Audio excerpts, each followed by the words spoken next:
Welcome to Conversations with Cheryl Weston. And I have a very special guest, but then all my guests are special to me in their own unique way. But tonight I have Ajamal Byndon. Some of you might know him, been around for a while into the volunteer, been involved with the engagement, advocacy. So I'm just going to give you a little background about Ajamal. He's a lifelong resident of Nebraska, served 2 years in the Peace Corps in the Republican of Botswana. He's worked in North and South Omaha food pantries, community service. For many, many years, some of you might have recognized him from Catholic Charities, where he was for 25 years as a senior director of public policy and advocacy. He has taught at Metro Community College, Nebraska Methodist College, Metro Community College, and he helped to develop and introduce their first racial diversity course. He's also taught at UNO, and he has helped to develop multicultural counseling courses at Metro Community in 1992. Served on the boards of the Latino Center for the Midlands as vice chair, and served as chair of the Charles Drew board for a while, and also was on the Nebraska First Peace Board. So that's just a little background of a man who's done a lot. And so we're glad to have you come on now. He's doing his chair as on the board of MORE. And for those who might not know what MORE is, it's a Black and Brown led organization, and they used a shared leadership model of decision making without an executive director.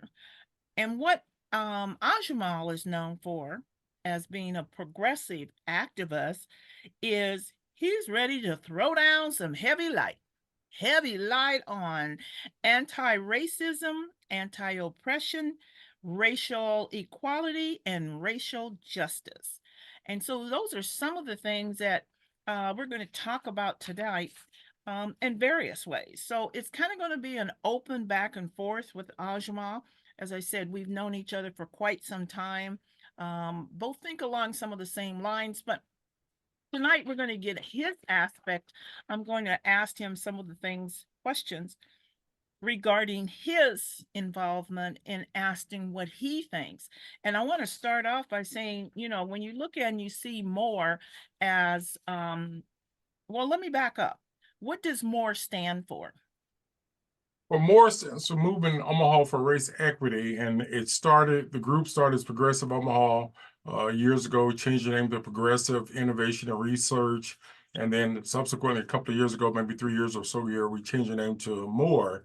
And what we discovered as a board, and we had a retreat, we discovered that there was not any agencies or organizations that had anti-racism and racism in Nebraska or in Omaha as its lead agenda.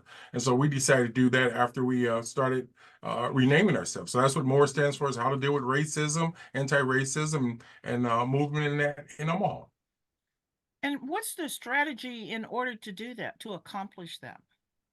Well, part of it, we have like a three-pronged approach. One is to do research in terms of what's going on in terms of disparities. And again, there's a lot of research entities and organizations where they don't meet the criteria. So that's one. Two is to provide education to a lot of people through community forums, through table talk type events, and also to get people in the same room to kind of challenge each other. And another area that we deal with to accomplish that is by drafting letters and somewhat challenging public and elected officials. We have a lot of public functionaries, white supremacists in government and organizations, and our goal is to kind of expose them, like you do roaches in an old house. But our goal is to try to bring this apartheid system to an end in Nebraska, particularly in Omaha. What are some of the organizations that you have, and I don't want to say a word, that you have reached out to in order to fight this anti-racism and oppression in order to get racial justice and equality? What's some of those I, organizations? I could name a host of agencies, but some of the most egregious organizations is, I would say, Habitat for Humanity. They provide this white supremacy mentality. They provide service to a lot of people of color, but if you look in terms of their board of directors, their staff, there's very little engagement of people in our community on a higher level of dealing with those systemic issues that impact them. So that's one. Years ago, we reached out to Community Alliance with their racist self. Again, they provide mental health services, but if you look at their board and their staff and so on, they have very little advocacy to deal with people of color in our communities and so on. There's a host of agencies like that. We've also been trying to work with some of the people in state government. We recently invited the state ombudsman and different people like that to engage in some of the stuff and provide demographics. So those are some quick organizations. NCAP, we've sent letters to NCAP, Eastern Nebraska Partnership. They deal with hunger. We've talked to them about their racism and so on. Again, plantation mentality led by these great white saviors who have no sense of skin in the game, and some of them don't even live in Omaha or in the community. So those are the kind of things that we're trying to challenge because, again, you cannot serve people in this community when you have no social capital, historical capital, or nobody knows who your mom, dad, cousin, aunts, uncles is. And we got a lot of these organizations in our community. We're reaching out to some new organizations because we think they don't know any better. But again, what we're trying to say, Cheryl, is if you're serious about serving our people, you should have Black men working there, African American men. You should have Black women. You should have, when you serve youth of color, you look at Douglas County, you look at City Council, our city administration. There are very few people of color working in those institutions, and particularly African Americans. And UNO is another one. UNO is probably one of the most racist institutions, along with Omaha Public Schools. And for the most part, these organizations are not coming to respond to some of the inquiries that we've directed at them. When you mention, and I know, as I said, I know you from way back, and one of the things that you have been always about is to be involved with is the Omaha Public School system. And where does the racism stand there? I try not to laugh because we just had a forum yesterday, and at the time of this tape may show it would be a forum of the 24th of January. And what was pathetically sad, we had one of the school board members talk about all the obstructionist and negativity in that system. Mm-hmm. The Omaha Public School system, as some of you may know, was dragged into court like a whining dog back in the 1970s about their segregation. They have never apologized to our community. They've never done anything to remove that apartheid system. Last night, and again, OPS has traditionally turned out school to prison pipeline. Their administration, for the most part, has been really white. They may have a token Negro that they import in here who have no sense of allegiance to our community. And for example, one of the things that I argue, and I will say this real emphatically, when we had a Black superintendent who was nothing but a token and a carpetbagger, obviously that's what she was. All I wanted for her to do is one community forum in North Omaha with grassroots mothers and fathers and advocates who have kids in the district. Instead, what all of these handkerchief heads do is they come out, they bring in these people in, and then they parade themselves in a meeting at 360 or some non-outcome producing with no empirical data of improvement. So again, OPS is almost like personified something you would see in South Africa before they got rid of apartheid. And right now, if you look in terms of, I've sent letters to people in different departments, especially particularly the research department. Those guys have a pure white supremacist mentality. They don't respond to data. They don't collect racial data on some of the issues that we need. And how are we going to help our children and our students if we're not a part of that as parents and so on? You and I go way back where parents had a lot of input into what happens in that curriculum, what happens in that school. And if Johnny or Susie was acting out of place or whoever, the parents were invited to the school. Now they're putting banning orders on parents when they try to come up and advocate to improve these plantation education. But OPS has never and never will improve the quality of education for our community. If they were able to reduce the gaps, I would give them accolades and say they're a good institution. But at the end of the day, what I heard last night and what I see from OPS, they don't even respond to letters. We have district elections, and they have not done us any good. We got a Black person who is the chair of the board of OPS, and I wonder if he even knows how to read, okay? And so my point I say to you is that these elected and public officials have nothing to show for transforming that bankrupt, incompetent educational system. And again, all you gotta do is go to UNO and look at the graduation rates of Black, go to Metro. And again, if you start to look at that, you see that garbage in, garbage out. And again, I'm not going to blame the schools for everything because some of us as parents and community people have some skin in this game. But if we're not sitting around the table in Omaha, we're no different than Mississippi and some of those redneck states Right. like Florida and Texas, where they just beat people all the time and put them in prison. Well, it's pretty much like that um as you said, it's kind of like the grounds for the in the criminal justice system for our youth, because that's where they're heading, is to the youth center and then through the prisons, and that's the reason why they need to build a new prison is to make sure they can fill it up. Um, but one of the things when you say it's kind of like Mississippi or somewhere they beat them over the head, they just beat us over the head in a different way. It's the same manner. I mean, they just do it in a different way. And Right. then the other thing is when you look at OPS, um, just when we had this recent vote on being able to give parents the right to choose if and use a voucher to go to a private school, and OPS was very upset, and they raised all this money and everything to fight it and taking it into a legal battle. And it just goes to prove what they really are, because OPS, when you look at it, we're probably the only place that has 5 different school districts. But OPS is the big one who gets everywhere else where they didn't want to. West Side, Miller, all of those schools are totally different than the OPS that we all know here. Um, Also, when you talked about your meeting last night, which was pretty good from what I've heard. So I'll have to wait and see it on Moore's website. But what did you gather from that? Well, I gather number one is worse than I thought it was. I try to give them the benefit of the Mhm. doubt, but when you have board members who ask for basic data, research information, or they make a motion with three other board members, and then one of them get talked out and you talked out of the three, so it's only two, that they won't give information to the school board, duly elected board members, then I know we got a dysfunctional, draconian, I want to call handmaiden tale system. Or Mhm. when you have white folks who are in the positions where they send their kids to private schools and yet they want us to send our kids to their public schools because they know they're not working well. Again, the way you measure the quality, Cheryl, of an education institution is its output. Back in the day, OPS used to do surveys of students of what happened to them after they left high school. They would call up the home and whatever and say, "Hey, what is so and so doing? Is Mhm. so and so in such a place or whatever." They don't even think they do that anymore. There are many of us who have retired. We have kids that graduate from that plantation educational system. Some of our finest African Americans have left town because they couldn't get education opportunity in that bankrupt system. And so at the end of the day, part of the problem is that OPS has no sense of empirical data to show that they systematically improve for our kids. But I think probably the most important thing that I'm critical about them is their lack of engagement. When was the last time you saw a school board member in the community at a community forum? Last night was the first time I've seen one in probably 10 or 15 years. Mhm. Back in the day, I was trying to explain to the school board member, the superintendent used to come out and have community forums at St. Mark's every year.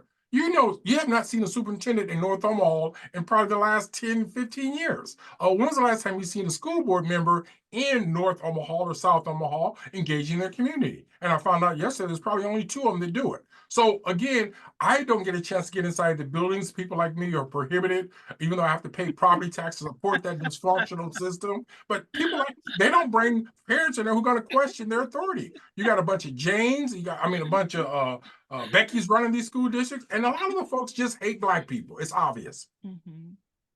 I it's not comical. It's just sometimes comical the way you put it, Ashma, because the system is very far from being funny or comical. I noticed when you said habitat humanity, what would you say is the racism there Well, or I, ca- the I call oppression there? Yeah, I called one of their administrators, and she was a dark-skinned person. I know her family. We had a nice conversation Hmm. probably about a couple of months ago about how she's going to engage me in a conversation. She had to go to another meeting, never got back to me. Since it's Miss Sally or Mrs. Sally, she might be driving Miss Daisy, her boss. But I sent her a letter, a formal letter, and she never responded. I called, no response back. Again, when you look at these organizations that are in our community and they don't return phone calls, they work behind plexiglass offices. And again, many of the issues dealing with housing in our community, families should be advocates for that. They should have a community advocate on staff helping parents to impact legislation, not only the state level, the federal level, but these local yokels in Douglas County as well as the city government. Because if you look at city government, they have a lot of input on Omaha Housing Authority. Look at the crisis over there. Habitat could be a game changer if they had the right leadership and people who could move the needle to another level. Look at their board members. They're all hidden behind plexiglass. You don't know who's on their board. And for the most part, Habitat, like a lot of these white supremacy organizations, they're not engaging our community pushback and fight back because many of these people in leadership are from the South. They have a Southern mentality. If they're not, they're daughters of the Confederacy, or they're white supremacists who believe in Black people should not be in key positions. And all I got to say is look at the numbers, look at the data. Follow the money. Look at the corruption that happened in these organizations. I saw something the other day from Douglas County, and I look at all the friends of the system who get money, public money, to do nothing. If I asked them to show me the names, the outcomes, some of the empirical data that they've done the work, even if they've even traveled in the community, I bet these entities couldn't produce any of that. You're probably right. I have a problem with that, as you said, for some of the same reasons. But what people aren't noticing, what's happening with Habitat, is people, because most of their building and so forth is in North Omaha. I think they have a few over in South, but who's moving into those properties? And when I look at it, people don't go, like you say, numbers and stuff. Oh, they're a nonprofit and they're this and that. Habitat is running over with money. You could Millions stamp of it dollars, millions of dollars. because what they do, people don't look at this. Say, for instance, and I'll just throw out a number, a house is $160,000. What did Habitat put into that? The only part is the administrative, because most of their labor, that's going to be Peace Corps or AmeriCorps, all those types of people's volunteer. What about the materials? Most of that is donated. So when you boil it down, what does Habitat put in as far as dollars? And then when you say put in as far as the demographics of those people that work for them, and I mean, if there's one of you, it's kind of like and I say it all the time, is you can be Black, but you're not black. Right, Your skin happens to be Black, but your mentality is right. not that. Which kind of brings me up to, what do you think of the Omaha Land Bank? Well, I think the land bank is evolving, and like I say, we recently participated in a community survey Mhm. with them to get a focus meeting about what they're doing. I haven't heard anything from that. I don't like it when nonprofits or organizations bring in community leaders and credible messengers and people who've been around and who have history and the skin in the game in this community to ask them their opinion. And then at the end of the day, we never see the results of that. I know they're making some recent changes. I haven't followed them as well, but one of my criticism, I think they're trying to improve, is they got to make their meetings much more transparent. You shouldn't have to log on and beg for permission to see stuff that's in the public entity. Just like if you want to watch a Douglas County meeting or if you want to watch a city council meeting, there's a place you should be able to go to. Even now today, you can watch legislative hearing online and even on YouTube. I think the land bank, since they use a lot of public funds and they're a nonprofit, they should do a better job in that area. Again, I'm going to hold some of my judgment back because I'm not familiar with their transformation, but I do know that their previous director, Shannon Snow, would not reach back to me. I wrote her 3 or 4 letters. She used a car accident in one example, but I think she was overqualified over her game when she worked with that. She's a nice person. I met her when I worked at Metro, but at the end of the day, she had no business running that organization because she had no history in North Omaha working with some of the very poor and grassroots folks who we want to be a part of the Omaha Land Bank. And again, I call their names out because at the end of the day, again, I'm telling the truth. I can put it on record. And if you look at the record, these folks, again, if you look at their mileage sheet, I don't think they even come past 72nd Street. And I definitely never came into North Omaha. So I don't know how you can run an organization when you have no track record of even mileage sheet staff members coming into it. Another example comes to mind is ACLU. ACLU has never had an African American male on their board till I got on there about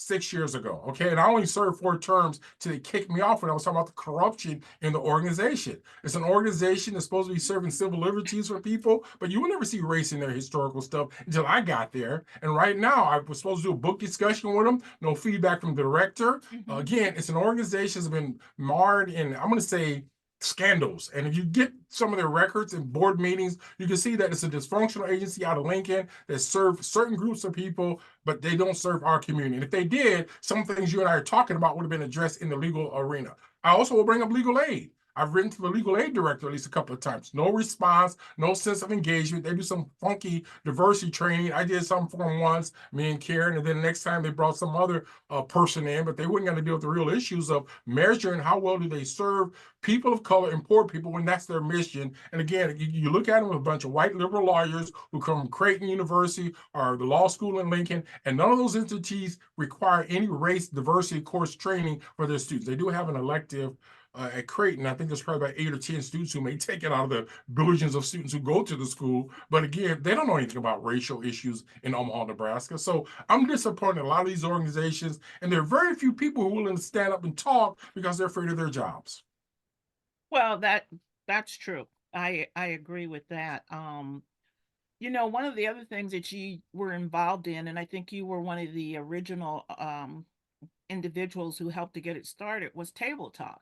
Right. And we used to have, I attended several of those. And if you would you explain to people what Table Talk was? Well, Table Talk was an example where even though some people may not know it, but Omaha is a perfect microcosm of the United States in terms of racial makeup, in terms of Native Americans, African Americans, Mhm. Chicanos, Latinos, and Asians. But if you look at the way we operate as a city, we never come in contact with each other maybe after work 8 to 5 working hours. And especially if you go on church service on Saturday or Sundays, depending on what your religion is, they're largely bastions of white supremacies or Negro churches where they hooler and holler all day and do nothing to make deal with the salvation of the poor. So Table Talk was a program that was started at Catholic Charities when I was there. And again, it was not an easy job for me at Catholic Charities. I like to brag that I was on probation 3 different times for social justice issues and pushing back. And again, each time they put me on probation, they didn't affect my salary, but they gave me a sit down lecture to that I can't call OPS racism. I can't go to Lincoln on my own time and testify at the state capitol and things like that. And I did make one mistake. I wrote a letter where I used the word racism on their letterhead. So that got me on probation one time. But again, all those letters are badges of honor. There's nothing immoral, illegal that I did in the organization. But I say that to go back to your question in the sense, we have to begin to get more of our people to ask these questions, do this, and look at these agencies to get more than just a few of us credible messengers.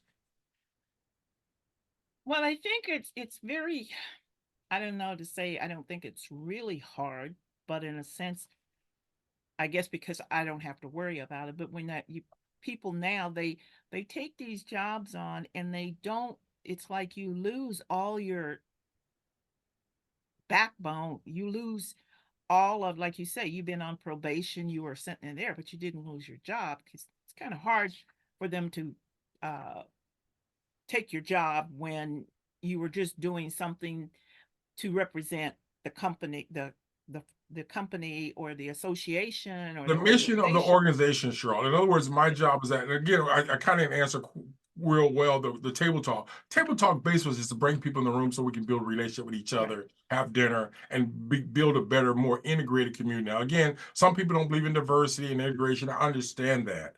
But it is difficult for us to be segregated where we got to pay taxes to city council or to the city administration, county, the school, Mhm. and all the good jobs go to all the friends of the system.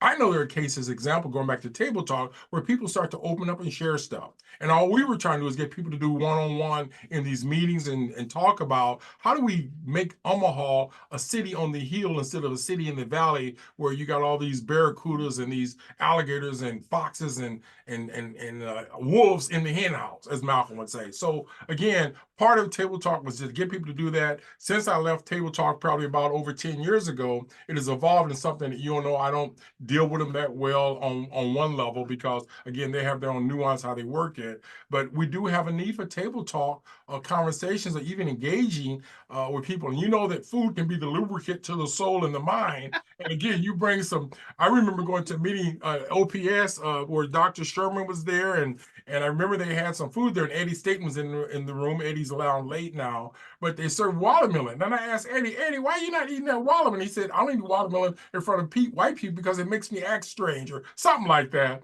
And I started to laugh about it because I noticed that in some of these hors d'oeuvres and things that they serve these people, these black people come in militant, looking like H. Rap Brown or Sonny Carmichael. As soon as they eat that watermelon and get some of that fried chicken, their whole personality changes. And again, at the board meetings, I know they have separate, segregated and separate meetings hidden behind doors. They've been doing that for years. So again, I think when they give them that free lunch, and they don't need a meal ticket, they just go out there and get whatever they want to eat off the trays, and they leave those kids eating some of that other food, commodities, wherever they serve them. Kind of exaggerating it, because I remember when I was poor and low income, I enjoyed the food at OPS, but I heard the food is still not the best. But again, I can't badmouth because I haven't had a free meal at OPS since they stopped inviting to all their little secret meetings with their flunkies, administrators, and sellouts and collaborators. Well, and the thing about tabletop, like you say, the purpose was for people to come together to at least have a discussion. It wasn't forced down your to be able to say we want to be diversified. It was Right. to bring the people to the table of various race. You weren't forced to come, you were invited to come. And as you said, the food has always been good, and they started it out to UNO. I think, I don't know how often they're having it, but I've been to two of them. But it was, the point is, at least you can tackle something and you might find a solution if you can sit down and have a conversation with each other. And at table talk, it wasn't that I accused you or you were accusing me. It was just being able to talk about what were the issues and what did we think might be able to be a solution to that issue. So it was interesting, and met some people, and I think some people had a change of what they thought about other individuals. And then I always take it, some people you're never going to change, Right, right. And and accept that and try to move on. But it was well worth having. Let me throw out a couple of corporations, and give me your thoughts on that. And I also might mention to the audience, if they go on to Moore's website or Conversations with Cheryl's YouTube and see some of the past videos, we did do a video with you and Patrick, who was also on the board, about a report you did through UNO, which was very telling. Um, so people go out and look. Some of this conversation, you can find the facts to back and support exactly what we're talking about. But let me throw out, have you had any contact with MUD well, and I their actually racial Yeah, diversity? I wrote letters to OPPD and MUD about their lack of racial diversity in Mm-hmm. terms of their administrative staff and their outreach in the community. MUD sent me some functionary letter that basically said they do this and do that. But at the end of the day, they didn't answer the questions because, again, I don't think some of them are literate enough to read the letters or stuff like that. So I'm a little concerned about MUD. OPD actually met with Joyce Cooper and one of her white sidekicks, and I sat in the room with them for about a good hour, and it was painful. And I asked them some serious questions, and at the Mm-hmm. end of the day, they did not respond to the merits of how they engage our community. They started talking about the code issue and some other stuff that I didn't even ask about. But I was basically just asking them, how do they relate to our community and who works in their organization? And again, one of the things that you can see, they're not at the level they should be. Now, again, we have to be careful with some data because when they throw out the names of different or the racial groups, they don't tell you whether they're janitors, doormen, doorwomen, if they're working in the coffee room or if they're administrative positions. And at the end of the day, I can only say that I know one person who worked at OPPD. Okay. Mm-hmm. I can say that I know no one who works at MUD. Both of these organizations have minority affinity groups or people of color groups where they interact on diversity, but you would never know that. Some years ago, when I worked for Table Talk, you would see the OPPD people go out and do energy education audits and so on. You have the public relations department going out Mhm. communicating on how you save heat, how do you do your utilities, be more efficient. I don't see any of that. And so one of my concerns is that why do I have to pay my utility bills to organizations that hate Black people and particularly Black men? I was thinking, last month, yeah, big December, um, and I think you had this conversation with OPPD, back in, was that November, Yeah, October? it was a few months ago, and again, Yeah. no feedback from them on a follow up on Mhm. anything that we talked about. So, I get tired of writing letters to these individuals who are incompetent or who won't do their jobs and who Uh-huh. have not increased the numbers of people of color working in there. Again, if our city is 33% people of color, make sure there's more than 2 or 3 Black people or Hispanics or Asians or Native Americans working in the organization. And for the most part, they don't have that. We even have these Beckys who are running these so-called DEI programs, Mhm. diversity, inclusion, and I call it exclusion programs because again, they're not including us in there. But again, these numbers speak a lot about OPD and MUD and those kind of organizations. Well, I bring it up is the reason why this came out, and it was like, and I think I sent it to you. This is what they had in their committee meeting in, I believe it was December, uh, at the end of the year.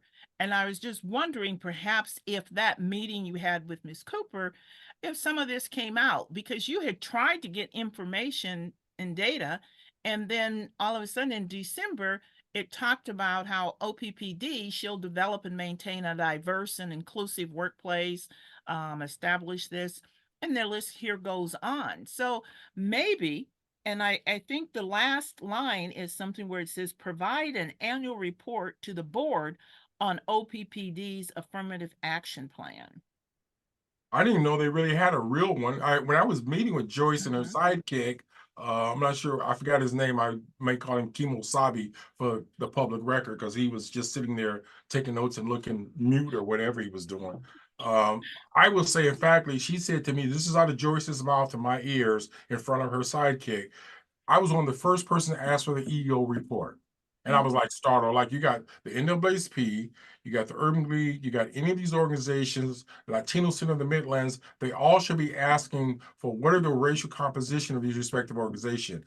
To OPPD's credit, they have a Hispanic or Latino who's the executive director. He rose up through the ranks through finance. I wrote him a letter, didn't hear a response. I may have to write him again. I don't know how to write a letter in Spanish. I have to write it on English. So I don't know what his response, why he didn't respond to me. He said he didn't get it. And maybe I didn't get a chance to send it. I will just give the benefit of the doubt. But after I sat down with them, their staff members, I was solely disappointed by their inaptitude, their inept, and also their lackadaisia mentality in the conversation. I felt like I was talking to the hand or talking to the wall.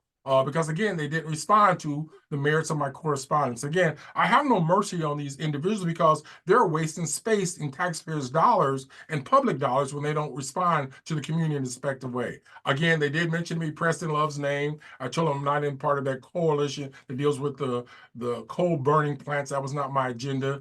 And the guy, I think the white guy said something like, "Well, we have to give him credit because he showed up with 40 people." I said, "Well, so did Alibaba and the thieves. There were 40 people in the thieves. What good does that do if we have no outcomes from the meeting?" So again, it's that stupidity, the same stupidity that the chief director of diversity at UNO said to me, "Oh, Jamal, because you're in this meeting, that shows we made a lot of progress."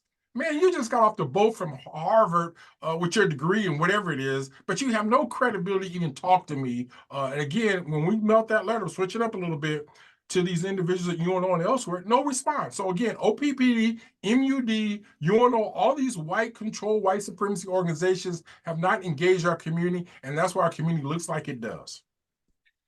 Okay, let's look at what can you say, and maybe you've had any letters have been sent to the Human Relations Department for the city of Omaha.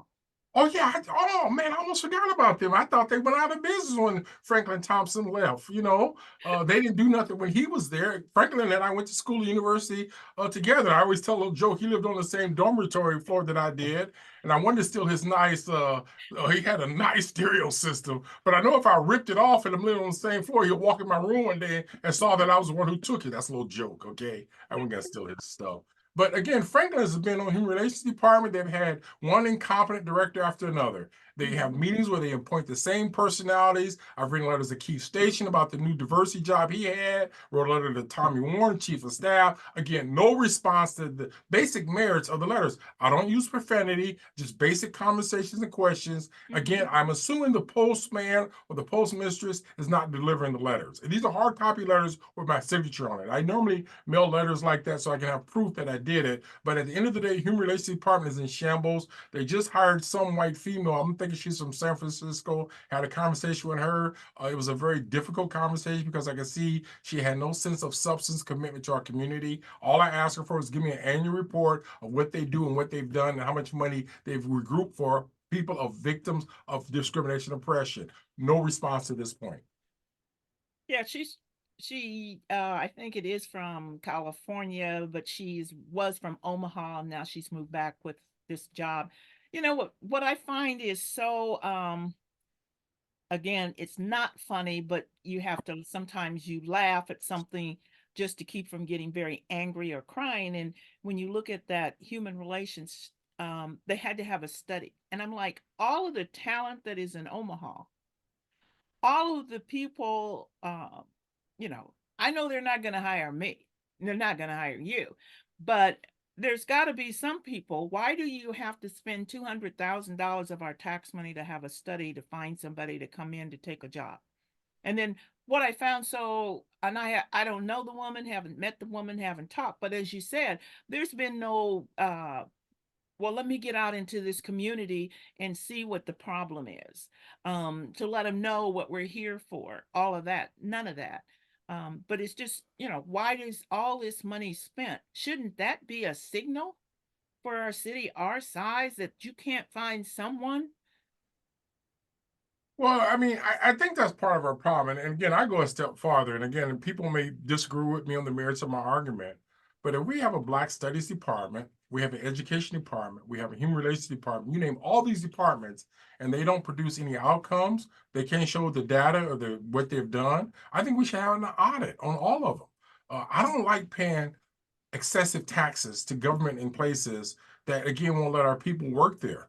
One of the issues I'm 68 years old. I've been in this city mostly all my life, except for the 2 years in Africa in the Peace Corps, and of course 3 years in Lincoln. I like to tell people when I was in Lincoln, I was at the university and not the state pen because people say you must be black. You Well, say you you went need to Lincoln. to, you Yeah, need they'll to, think I but was in the state pen because I'm gonna tell you a little side joke. Because every time I tell somebody that I'm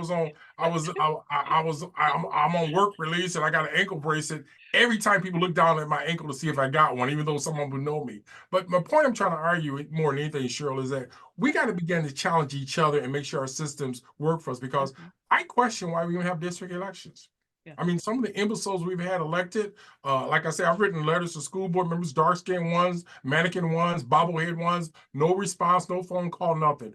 I don't have to live in your district to even communicate to you, and they don't. I write to my city council person, my county commissioner, no response to my letter. I can probably pull out a letter every 3 to 6 months that I've written or editorial. And again, I'm doing this as a volunteer. I don't get paid for a lot of this stuff. So why do someone like me have to volunteer to try to make public and elected officials accountable to the community who is oppressed? And part of it is that many of our people are sleeping with the enemy. They have no sense of integrity. They have some immoral lives where they're not just dealing with justice. Our children are suffering in the juvenile justice system. You go to Definitely. DCYC, mostly black and brown kids. You don't see white kids out there because the judges are corrupt. They allow those kids who are white to get away with stuff. And I actually sat in a meeting one time where a police officer, I'm not going to mention his name today, but I do have it written down, where he says, sometimes I let people empty out their pockets before I take them downtown. I said, well, can you go on record? He looked at me like I was crazy when I said that. There are things that was said, and there was a Latino woman in that room. I'm not gonna mention she worked at Boys Town, but she wouldn't back me up. By the way, Boys Town have $1 billion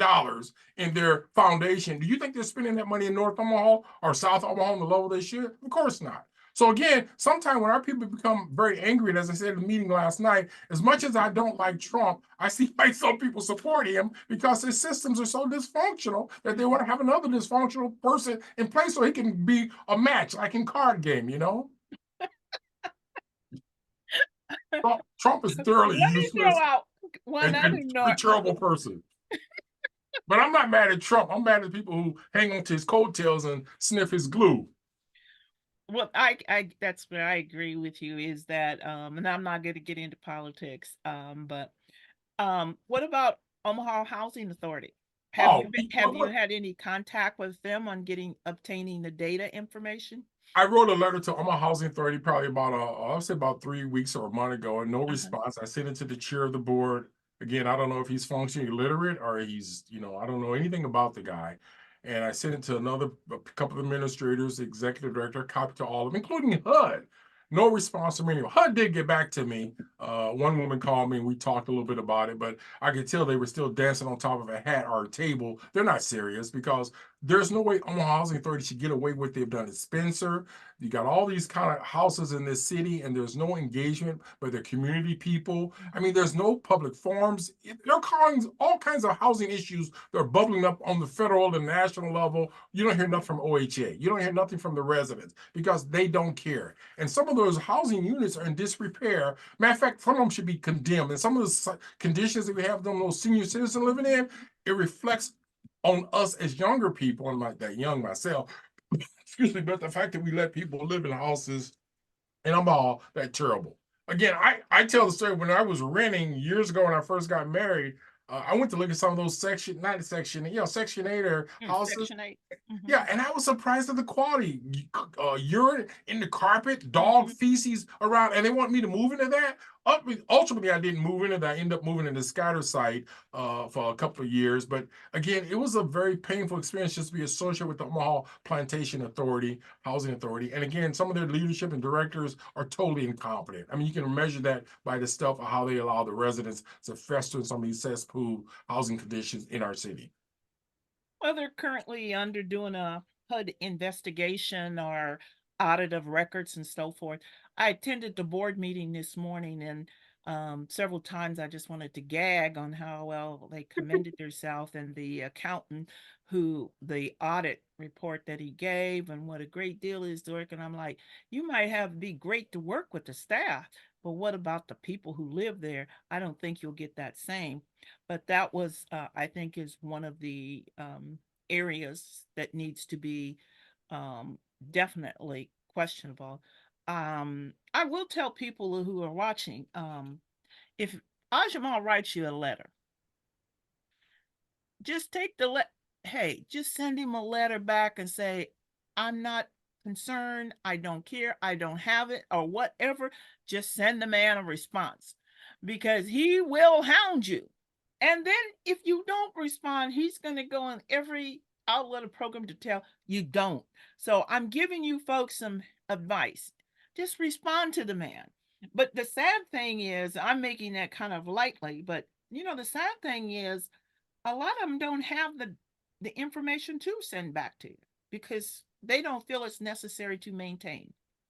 And Cheryl, that's the essence of the problem here in our community. When, Mhm. and I remember Senator Chambers one time said something in the meeting, and I was a little taken back how he said it. He said, "You can't hurt me, nor can you help me." Basically, he was telling the group, you're another entity, and it was again in our community. And what he was telling us, it was a teachable lesson for us to say, we have allowed ourselves to let people walk on our feet, treat our women, our children a certain way, and we're sitting here like the spook who sat by the door. And I know they bring up these handkerchief heads, someone from the South who come up here and they lack up to situations. I know a few of them who have never busted a grape. And if you ask them to pull out one advocacy letter or one advocacy issue they testified on or anything that spoke truth to power, they couldn't find anything. They have meningitis. I think they have problems with their throat or vocal cords. They must have cataracts on their eyes because they can't read. But at the end of the day, how do you get into a conversation with somebody in the NAACP at some point that says, have you addressed any legislative issues this year? And the director says, not this current one. We have not written one letter in the whole year. How does that work? And you've taken money from the public to be an advocate. Okay. Mhm. Again, your wall should be plastered with letters and emails and conversations and diatribes on issue helping Black folks. But at the end of the day, when we keep making the same mistake, they keep saying that same little draw play up the middle, they run the clown up the middle, they let him get a touchdown, and they say they won the Super Bowl. We got third string quarterbacks playing in the Super Bowl of race today in Omaha, and half of them they said all guys, no wonder they're dumber than rocks. Oh, sorry, Rock. I don't mean to insult you, but you got some people who have no business being in their position. Matter of fact, I just heard through the grapevine the woman who's the head of diversity at Douglas County is moving out of town. She was in that job for 2 years, making a nice salary. But if I wrote a letter today and said what was the accomplishment and what changed when she started and when she left, I bet I couldn't get much. I might get a white sheet of paper that has nothing over it, but I don't think they've delivered anything. So again, when you ask a racial breakdown from the city government and the county government and they don't respond, you know they're doing something wrong. Mhm. I can kind of agree with that. Is that but then I also, I used to be really hard and say, I fault um the people. But then as time got by, I said I can't keep faulting the community because, first of all, if you don't know a question that you need to ask, you can't ask the question. Right. No, I You can't, understand.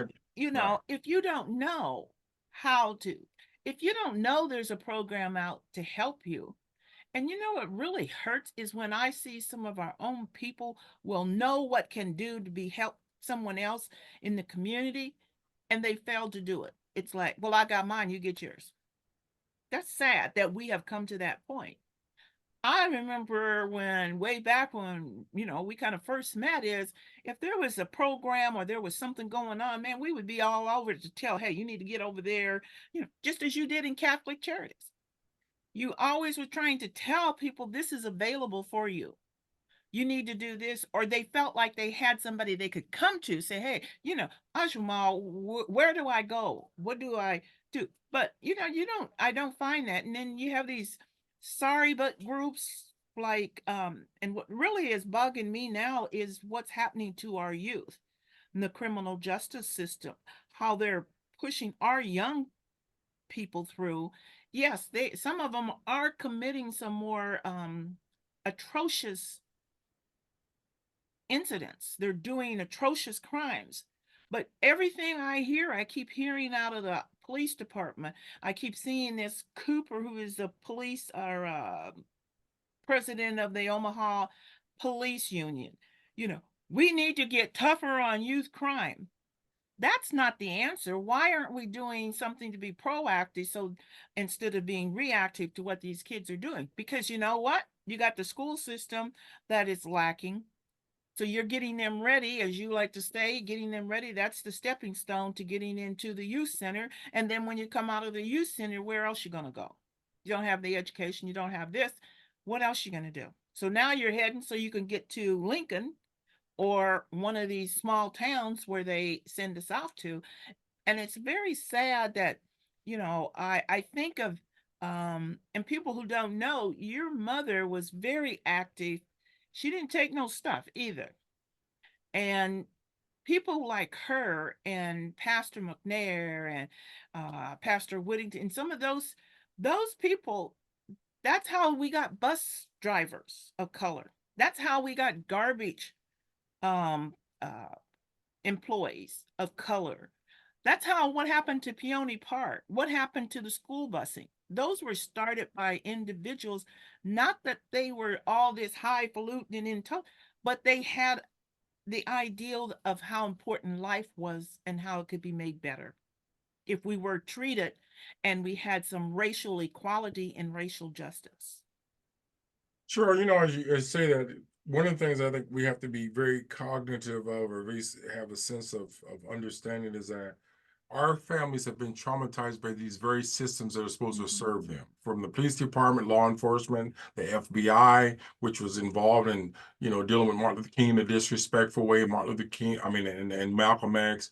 I mean, you got all these government entities, and if you go to the FBI building, it looks like a Klan headquarters. All of them are mostly white. The head of the director of the FBI local is from the South, so I know what that's all about. And not all Southerners are rednecks. Or again, I want to be very careful because I was educated that I don't call people crackers. I'm not going to do that because I think it's disrespectful to call people that. But I do know there's some Southern saltines walking around the city doing some stuff to our community. But here's my point. When you look in terms of the people who are in these key positions, when will we learn? Again, our people don't know any better, but we can't allow our women and our children and our families and let Black men and Black women get in these conflicts where we don't deal with mediation. Again, Creighton has one of the best mediations in this region. How many times have they served the Black community at Creighton University? You got law schools. So what I'm trying to say is, whether you look at mental health, child welfare, you look at all these things we talk about, there's not a beacon of hope looking from these institutions, the institutions or organizations who's the vanguard of helping reverse the quagmire or the negativity of the paradigm or the wretched of the earth in our community today. And so you wonder, garbage in, garbage out. And again, I try my best not to go to someone who's a football fanatic and talk to them about poetry, okay? Who don't read poetry. Or again, if you don't bring a carpenter in to do the work of an electrician, and we do that, we get these incompetent people who have never taken a course dealing with our community, and we promote them, give them these six-figure salaries, and at the end of the day, all they do is eat Cheerios all day, go for hang out the water cooler, and talk about sports. Again, that's how these systems operate. And if I'm making this stuff up, take me to court and let us prove that I'm telling the truth about the outcomes to your organization. Well, we're out of time, so I'm going to give you the last. You can have the closing remark. But Cheryl, I appreciate you allowing me to talk in an unfiltered way because I like to tell folks after I have the Guinness World Records for community forums and I work at Catholic Charities, I can only think of maybe 4 or 5 times of the hundreds of forums that I did that I got invited to speak. One time, OHA, Bob Armstrong, and them disinvited me after they invited me. And what I'm trying to say is that if we're serious about bringing people to the table, we got to bring people who disagree with us, who can be credible messengers, as well as good troublemakers, as John Lewis called. But how can you have departments and organizations where the directors and stuff are known for doing drill team marches versus marching on civil rights? Again, my point is we are turning out a bunch of buffoons in our systems. And Mhm. again, if this is our next generation, we must just turn out the lights and close the shades and just call it quits. Because right now we're heading down that path. And again, there's the elections that are coming up. Or sending us some signals that this is going to be some very serious times for us. We have survived in the past, but I think we got to again pull all forces together and get these people to working together collectively to change the paradigm, the trajectory of where we're going in this community and in this state. Because some of the people we got in state government, I don't even know how they got that far in life. Well, I thank you so much, Jamal, for coming on. One of the things I enjoy and I talk with you, even if we're not on the show or whatever, is your honesty and your caring. And I know it's from the heart and it's you're the passion. I think we need more of it. And as you said, I try to say that have some kind of hope.